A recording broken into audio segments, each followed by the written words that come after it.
We are back inside City Hall. This summer, more than 80 New York City public high school teachers are embarking on trips across the globe as part of a special national program that provides grants for educators so that they can bring their experiences back to the classroom. Nationally, more than 3,100 teachers have taken part in this program run by the group The Fund for Teachers. To tell us more about this experience, we are joined by Tara Reyna, who teaches history at the Beacon School in Manhattan and traveled to India last summer. And also we're joined by Karen Kovach-Webb, the executive director for the Fund for Teachers. Welcome to both of you.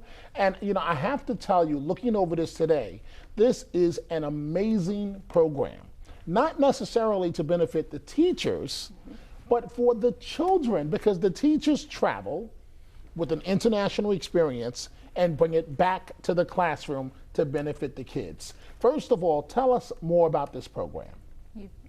Thank you for having us. You've got it exactly. We're throwing open the windows of the classrooms, bringing the world into it, and the best way to do that is through a teacher.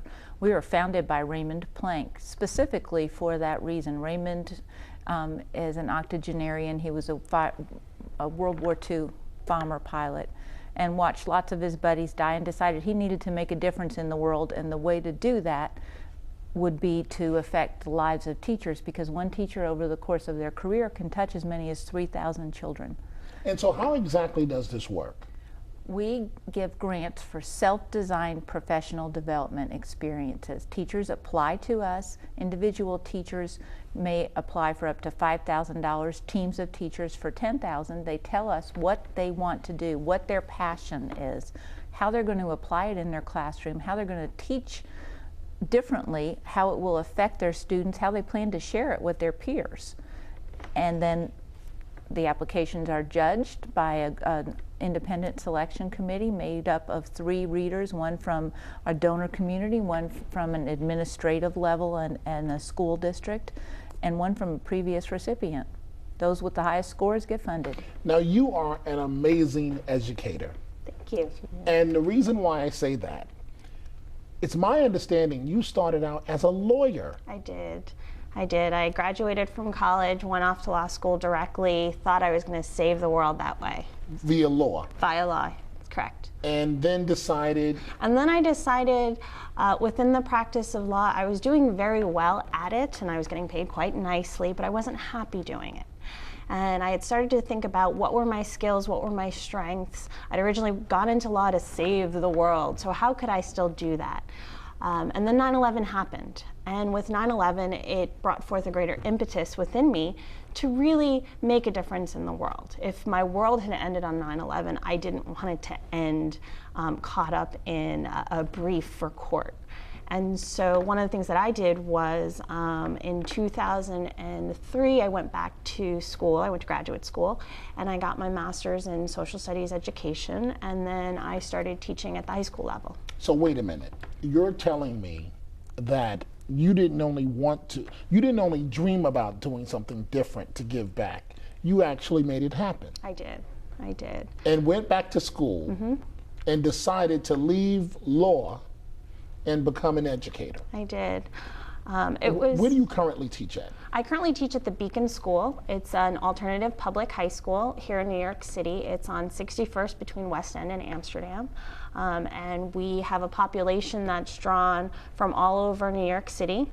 So we're fairly socioeconomically diverse. Tell us about your trip to India last year as we look at some of the photos as you talk. Okay. I went to India last year. I spent 4 weeks traveling throughout 10 different cities, predominantly in the north and central regions of India, and then down into the southwestern regions. And I went to sites that looked at India when it was in its Indus River Valley site. So I went to archaeological digs and I took photographs, and I transformed some of those photographs into PowerPoints that I brought into the classroom. Like the one we were just looking at there a second ago? Yes, the one we were looking at just a second ago, which was of Ganesh, was taken from the side of a temple that I had visited. And I actually ended up using that in my classroom to teach about Hinduism. And so I took a myriad of photographs, and many of these photographs have made it into my classroom teaching, but I've also brought back music, videos, stories, and just a passion to go back and teach. It is amazing. Tell me about some of the countries that the teachers end up going to. Well, we've sent teachers to 100 and something different countries, and so any country you can think of. We've had teachers that do the African diaspora. We have teachers that go to Brazil. We have teachers that do cultural immersion in Cambodia because they find themselves sitting in classrooms full of a Hmong population and they need that understanding. But we also send math teachers to Paris for math fairs, or English teachers to London to study at the Globe. The teacher tells us what they want to do. Also, some teachers choose to stay in the United States. It's amazing. Here in New York, you'd be surprised the number of teachers who haven't seen the Grand Canyon or parts of the country. And so when they have the opportunity to go and do that, and they have got hands-on material, the excitement in their classes changes. It's significant. We would love to clone Tara. We have many. Well, we have 3,000 fabulous teachers. She is one of our golden stars. But and so, what made you decide that when you had this life-changing experience? It's my understanding that you also did pro bono work as a lawyer. Is that true? I did some. Yes. Some. Okay. So, what made you decide that you wanted to do education? Well, at one point in my life, I had thought that I would be a teacher. And, you know, as a kid, you go through, some days you want to be a doctor, a lawyer, a dentist, and I moved away from it. And when I went off to law school, I thought, maybe I'll be a professor at the law school level. After I actually practiced, I realized that while I enjoyed the academic aspect of the law, kind of on a day-to-day basis, it wasn't something that I enjoyed. And I wanted to work with a community where I felt like I could have a really immediate impact. And when I went off to graduate school, I thought, maybe I'll work with elementary school kids. And then I thought to myself, maybe I'll work with high school kids. Want a little bit more cynical, I wanted a little bit more adult conversation. And I do have to say, one of the nicest things about being a teacher is every day I actually want to go back to school. Wow. Yeah. Well, you know what I find amazing about this? When we look at the rate of children that are dropping out, unfortunately, or let me say not finishing high school, there has to be creative ways to engage the children, to make them more interested in what they're learning. And this is perhaps a very good way to do that. So here's the question. When you're providing a lesson and you can show photos and describe what India is like, do you find that the kids are much more interested? Oh yes, definitely. I actually started the beginning of this school year, this past school year off, by talking about my trip experiences. And I wrote it up in the course outline and I had it sent home with the kids. And a lot of the kids kept asking me, when are we going to learn about India? When are we going to learn about India? When are we going to learn about India? Because they were so fascinated by the stories.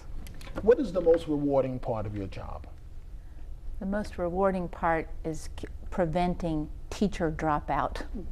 We're concerned about student dropout, but I know by giving teachers the opportunity to recognize their own scholarship and their own need for professional development, we're keeping them in the classroom. And instead of losing that 50% between the 3rd and the 5th year, we know that we're keeping some teachers like Tara and others in the classroom. Now, what you just said, losing 30% between the 3rd and the 5th year. You lose 50% between the 3rd and the 5th year of teachers? Of teachers. So when you're concerned about dropout of students, you have to realize that if you don't give teachers the recognition and the tools that they need to be a scholar and a leader in the classroom rather than a technician, then you're going to lose people that have this heart and have this dedication. And so that is knowing that we are helping to fight that is the most rewarding part of my job. Ladies, we only have about a minute left here. You mentioned that some teachers opt to study within the United States, or yes. their trips and you mentioned the Grand Canyon. Are there any teachers in your experience that they like to come to an inner city and for part of their experience? Oh my goodness, yes, because we are national. It's amazing. We have teachers from Oklahoma who have never been out of Oklahoma who come to New York City and realize a totally different perspective. Wow. And when they have that perspective, the way they look at national issues, the way they look at their daily life versus other people, it's totally ignited. It's really significant. So yes. Now, I would have a lot of teachers upset with me if I didn't provide a way for them to get in contact with your organization. How can Good they for do you. that? Fundforteachers.org. Our applications go online in October for summer 2009. Dream your biggest dreams and visit fundforteachers.org and apply. And you have the final word tonight. What's the one thing you want to say to the people that may be watching you tonight? I would say take advantage of this program. As someone who was in her 4th year when I applied for this program, it made a difference. It reinvigorates your teaching, it keeps you passionate, and it helps the kids learn. One more time, the website for the organization? www.fundforteachers.org. Ladies, we thank you very much for joining us, and who knows what's next in terms of other teachers, where they may go throughout the world. Absolutely. Thank you very Thank much. you.